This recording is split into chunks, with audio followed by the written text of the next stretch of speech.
إنا نحن نزلنا الذكر وإنا له لحافظون۔ بسم اللہ الرحمن الرحیم۔ السلام علیکم ورحمۃ اللہ وبرکاتہ۔ ناظرین کرام، آپ دیکھ رہے ہیں پروگرام بزم قرآن اور میں ہوں حافظ سعد الرحمن۔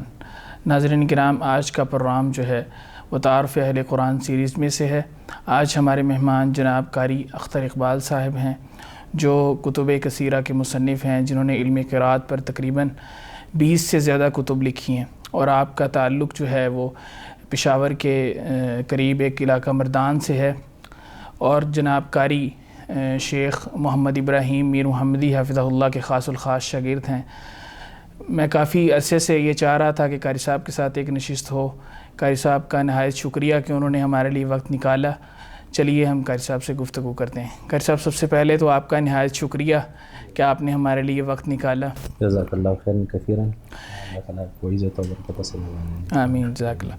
قاری صاحب، یہ بتائیے کہ علم قرات ایک خاص جو ہے وہ ذوق کا علم ہے، مطلب اس میں ایک خاص ذوق چاہیے ہوتا ہے، تو آپ کا یہ ذوق بنا کیسے؟ مطلب آپ کا تعلق تو ایک دور دراز علاقے سے ہے، تو آپ کا یہ علم قرات کا ذوق کیسے بنا؟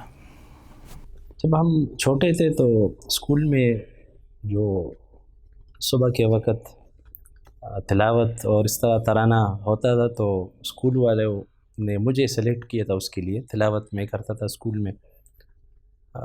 بہرحال ان علاقوں میں تو تجوید وغیرہ کی کوئی اہمیت بھی نہیں تھی، نہ ادھر لوگ پڑھتے تھے، لیکن آواز کی وجہ سے میرے گھر والوں نے کہا کہ آپ تجوید پڑھ لیں۔ تو مصر کے قراء آئے تھے اسلام آباد میں، ان کی محفل تھی، تو وہاں پر میں اور میرے بھائی ہیں وہ چلے گئے۔ تو جب ہم نے تلاوت سنی تو میرے بھائی نے ادھر ہی سے کہہ دیا کہ ہم نے آپ کو لاہور بھیجنا ہے قراءات پڑھنے کے لیے۔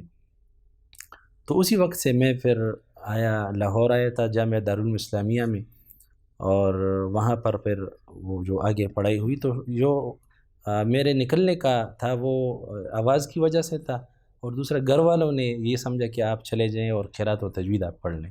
صحیح۔ تو آپ نے اس تعلیم کی ابتدا کہاں سے کی؟ یعنی سب سے پہلے آپ نے وہیں پر تعلیم شروع کر دی تھی قرآن مجید کی حفظ وغیرہ، یا یہاں آ کر لاہور میں آپ نے جو ہے وہ تعلیم کا آغاز کیا؟ ہمارے گھر کے بالکل قریب جو ہمارا گاؤں ہے ساولڈیر اس کا نام ہے، اس میں ہمارے گھر کے قریب مسجد تھی، اس میں ہمارے علاقے کے مشہور حافظ القرآن حافظ روح الامین باچا صاحب ان کو کہتے ہیں، وہ پڑھاتے تھے بغیر قرآن مجید کے۔ اچھا۔ یعنی قرآن نہ ان کے پاس ہوتا تھا نہ طلباء کے پاس۔ اچھا۔ وہ زبانی اسی وقت سبق لڑکوں کو یاد کرواتے تھے۔ تو ہمارے گھر کے قریب بھی تھے، اور جو بڑا میں سمجھتا ہوں اس معاملے میں میرے والدین جو تھے، ماں اور باپ، انہوں نے ہمیں بس اسی لیے فارغ کیا تھا کہ آپ اسکول بھی پڑھ رہے تھے لیکن فجر سے پہلے ہمیں اٹھاتے تھے۔ بلکہ ایک دفعہ تو اس طرح ہوا کہ ایک مؤذن صاحب تھے، انہوں نے 12 بجے اذان دی۔ اس زمانے میں تو گھڑیاں وغیرہ بھی نہیں ہوتی تھی اس طرح۔ صحیح۔ تو ہمارے والد صاحب جو ہیں وہ ہمیں 12 بجے ہی مسجد لے کے آئے۔ جو استاد تھے ہمارے وہ بھی یہی سمجھے کہ اذان ہوگی تو چلتے ہیں، وہ آئے ہوں گے، تو وہ بھی آ گئے تھے۔ تو جب ہم بھی آئے، استاد صاحب بھی آئے، تو جب دیکھا تو 12 بجے 12:30 بجے ٹائم تھا۔ تو پھر استاد صاحب نے کہا گھر کیوں جائیں گے، آپ بھی بیٹھے ہم بھی بیٹھ جائیں گے۔ تو قریب گھر کے مسجد تھی، اس میں ہم نے حفظ کیا استاد محترم حافظ روح الامین صاحب سے، اور میٹرک تک جب تعلیم ہم نے مکمل کر لی تو مردان ہمارے قریب ہے، شہر ہے، تو سائیکل پر میں جاتا تھا۔ وہاں پر ہمارے استاد تھے قاری حیات اللہ صاحب، جو افغانستان سے ان کا تعلق تھا، تو ان سے ہم نے تجوید پڑھی۔ اور پھر اس کے بعد یعنی ہم جس طرح آپ کو میں نے بتایا کہ اسلام آباد آئے تھے محفل پر، اس کے بعد ہم لاہور آ گئے ہیں۔ تو وہاں پر آپ کے علاقے میں جب آپ چھوٹے تھے، یعنی جب آپ بتا رہے ہیں جس وقت کا یہ واقعہ بتا رہے ہیں، تب وہاں پر تجوید اور قرات کا کوئی ماحول تھا، مگر مدارس تھے یا اساتذہ تھے پڑھانے والے، یا نہیں وہاں پر کوئی اس طرح کا؟ تقریباً پورے جو ہمارا گاؤں ہے اس میں صرف ایک یہی مسجد تھی جس میں حفظ القرآن تھا، لیکن وہ بھی تجوید کے بغیر۔ صحیح۔ استاد صاحب تو کوشش کرتے تھے، لیکن ظاہر بات ہے اس زمانے میں اتنا تجوید وغیرہ سے واقفیت کسی کی نہیں تھی، تو بس حفظ ہی کروا رہے تھے، اور کسی مسجد میں حفظ کا انتظام نہیں تھا، تو تجوید تو بالکل. لیکن یہ تھا کہ ہمارے اسکول میں ایک استاد تھے قاری دلدار الدین صاحب ان کا نام تھا، اور ابھی زندہ بھی ہے، اللہ تعالیٰ ان کی عمر میں برکت عطا فرمائے. آمین. تو انہوں نے ہمیں اسکول میں الحمدللہ جو اسکول کے اسباق کے دوران کافی توجہ دیتے تھے ہمیں اور تلاوت سکھاتے تھے. صحیح، ماشاء اللہ. تو وہاں پر جب آپ لاہور آئے تو آپ کے ذہن میں تجوید تھی یا قرات کا خاص علم تھا کہ میں نے قرات کی طرف جانا ہے؟ تجوید تو ایسی تھی کہ جب میں یہاں پر آیا لاہور اور جب میں نے انٹرویو دیا داخلے کے لیے تو وہ کہہ رہے تھے کہ تم تو پشت میں پڑھ رہے ہو قرآن مجید. اچھا. کیونکہ ایک علاقے کے اساتذہ وہ تو اپنی کوشش کر رہے ہوتے ہیں، لیکن جب آدمی اوپر آ جائے دوسرے اساتذہ کے سامنے بیٹھ جاتا ہے تو اساتذہ تو کافی محنت کر لیتے ہیں، لیکن ہماری ہی کمی ہوتی ہے کہ ہم اتنا وقت نہیں دے رہے ہوتے، اس وجہ سے دوسرے استادوں کے سامنے ہمیں پھر شرمندگی اٹھانی پڑتی ہے. تو پھر محنت کی الحمدللہ، اور یہاں پر میرا جو آنا ہوا تھا وہ قراءات ہی کے لیے تھا کہ لاہور میں جا کے میں قراءت پڑھ لوں. صحیح. تو اس کے پیچھے کیسے آپ کا ذہن گیا کہ قراءت پڑھنی چاہیے، جبکہ ابھی بھی ایسے جو خاص ایک جگہیں ہیں، مدارس ہیں، وہاں پر لوگوں کو قراءت کا علم ہے. اس کے علاوہ آپ دوسرے شہروں میں چلے جائیں، گاؤں میں چلے جائیں، تو وہاں تو لوگوں کو قراءت کا پتہ ہی نہیں ہے، وہ اسی چیز کو قراءت سمجھتے ہیں جو ہم تلاوت کرتے ہیں. تو اس طرف آپ کا ذہن کیسے آیا قراءت کی طرف؟ اصل میں جس طرح آپ نے فرمایا کہ لوگ خوبصورت آواز کو اور تجوید کو ہی قراءت کہتے ہیں، تو میں بھی اسی طرح آیا تھا. اچھا. کہ ہم کہہ رہے تھے کہ ہم قراءت پڑھیں گے، مطلب یہ تھا کہ خوبصورت آواز سے قرآن پڑھیں گے. تو قاری عبدالباسط صاحب کی بے شمار کیسٹیں، اس طرح ہر ایک قاری کی ہر ایک صورت وہ میں نے ریکارڈڈ لی تھی اور اس کو سنتا تھا. میں اسی کو قراءت سمجھ رہا تھا کہ یہی قراءت. صحیح. تو آپ نے بتایا کہ آپ دارالعلوم الاسلامیہ آ گئے، تو پھر آپ نے وہاں سے آگے کا کیا سفر تھا؟ آپ کیسے جامعہ رحمانیہ میں آئے اور شیخ محترم جناب قاری محمد ابراہیمی محمدی حافظہ اللہ کے پاس کیسے آئے؟ وہ میں جب آیا تھا داخلے کے لیے تو عید کا 4 یا 5واں دن تھا، تو مدرسے بند تھے اور مجھے یہ شوق تھا کہ قراءت میں جو کتاب پڑھائی جاتی ہے شاطبیہ، یہ کیسی ہوگی. اچھا. میرے ذہن میں نہیں تھا کہ یہ کتاب کس طرح ہوگی. تو 2-3 طلباء اور بھی آئے ہوئے تھے، تو میں ان سے پوچھ رہا تھا کہ یار مجھے شاطبیہ دکھائیں، میں نے دیکھنی ہے شاطبیہ کیسی کتاب ہے. تو وہ کہا یار پڑھی ہوگی ادھر. میں نے کہا پڑھی ہوگی، میں تو کتنی دور سے آیا ہوں اس کے پڑھنے کے لیے اور آپ لوگوں کے پاس ہے بھی نہیں کتاب. تو پھر انہوں نے مجھے ایک کتاب دکھائی کہ یہ مدرسے والے فری دیتے ہیں شاطبیہ. اچھا. تو چھوٹا سا متن تھا پاکٹ سائز، تو انہوں نے چھپوائی تھی اور دارالعلوم اسلامیہ میں اس کو فری دیتے تھے.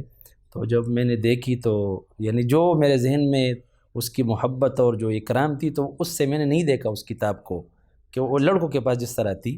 صحیح. تو بہرحال اللہ تعالیٰ نے وہاں پر 1 سال میں نے قاری نور محمد قادری حفظہ اللہ تعالیٰ میرے استاد محترم ہیں، ان سے شاطبیہ نظم جو ہے نا حفظ کی تھی ہم نے 1 سال، اور دوسرے سال پھر اجرا تھا قراءات کا. تو تقریباً 1 پارہ اجرا ہم نے پڑھ لیا تھا.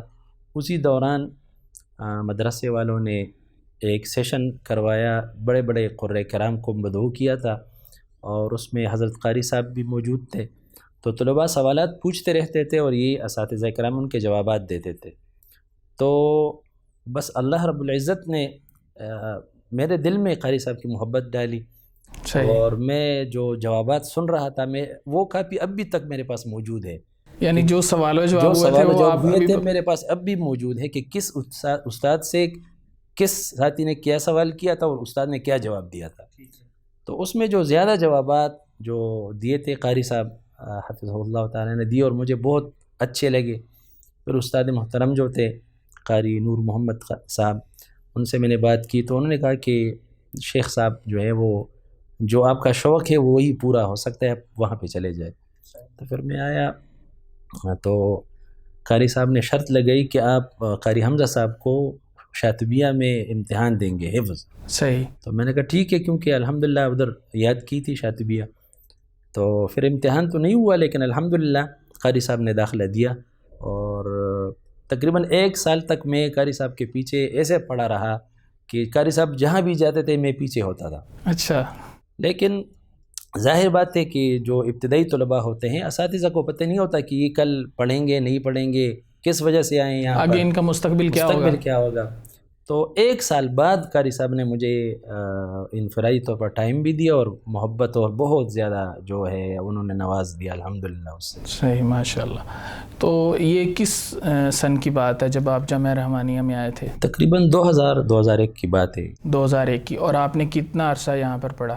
تو میری جب فراغت ہوئی تو قاری صاحب جو سند لکھوا رہے تھے تو مجھ سے پوچھا کہ آپ کی فراغت. میں پڑھ کے چلا گیا تھا کیونکہ اس زمانے میں یہ نہیں ہوتا تھا کہ میں نے سبق پڑھنا ہے سند کے لیے. اچھا.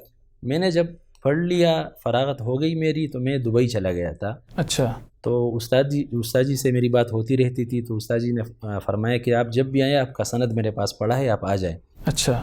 تو پھر پوچھا کہ آپ کی فراغت کب ہوئی تھی تو میں نے کہا میں تو 2004 میں چلا گیا تھا دبئی تو پتہ نہیں کہ شاید 2004 ہو. تو قاری صاحب نے فرمایا کہ نہیں 2003 میں آپ کی فراغت ہوئی ہے. تو 2003 میں الحمدللہ. صحیح، ماشاء اللہ. تو اس کے بعد پھر آپ نے اس کے بعد کیا لایا عمل اختیار کیا فراغت کے بعد کا؟ اس کے بعد میں چلا گیا تھا دبئی تو وہاں پر پڑھا رہا تھا. مصر کے طلباء تھے, کچھ لیبیا کے تھے اور اس طرح شام کے کچھ طلباء تھے, تو وہ انفرادی طور پر قرات پڑھتے تھے مجھ سے.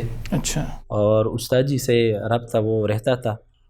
تو 2006 میں پھر واپس آ گیا اور مردان ہی میں ایک جامعہ میں تدریس شروع کی اور استاد محترم سے طیبۃ النشر کے کچھ اجراء اور اس طرح پڑھنا شروع کیا. تو میں مہینے میں یا 2 مہینے بعد 1 ہفتہ کے لیے آ جاتا تھا استاد جی کے پاس. صحیح.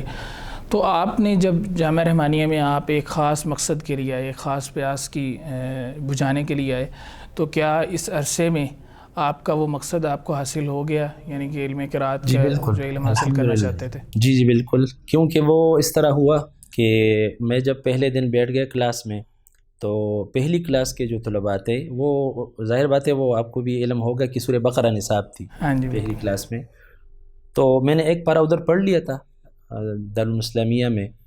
تو اس دن بدیع السماوات والارض اسی آیت کو طلباء پڑھ رہے تھے تو قاری صاحب نے اس آیت کو مجھ سے پڑھوایا تو الحمدللہ میں نے وہ اجرا اس کا صحیح سنایا استاد جی کو. صحیح.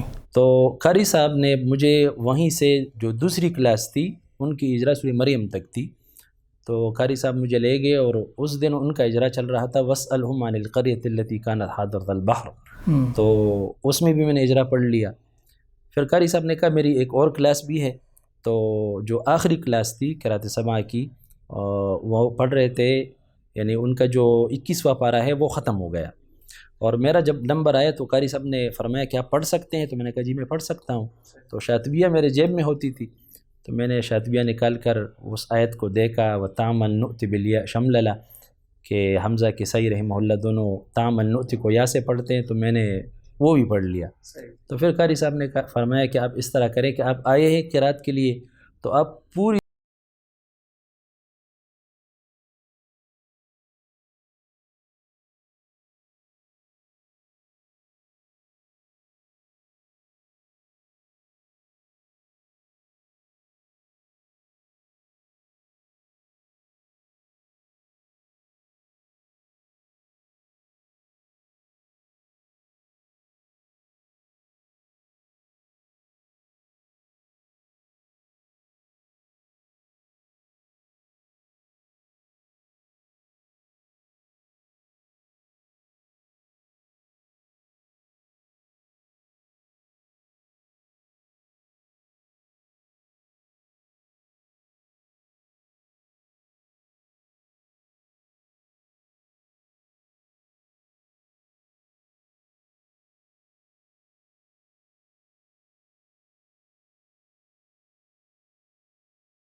یہ بھی نہیں تھے اس زمانے میں، اچھا، کیونکہ بالکل ابتدائی چیز تھی، ابتدا تھی. اور نہ نیٹ وغیرہ کا زمانہ بھی نہیں تھا کہ لوگ اس کو سرچ کرتے کہ یہ چیز ہی کیا ہے. تو انڈونیشیا کے کسی قاری نے اس کو پڑھے تھے اور ہم بھی پڑھتے تھے اس کو. بعد ازاں جب 2006 کے بعد یہ ظاہر ہوا کہ یہ تو بہت آگے نکل گئے ہیں، کہ لوگ تو پہلے موسیقی پڑھتے ہیں.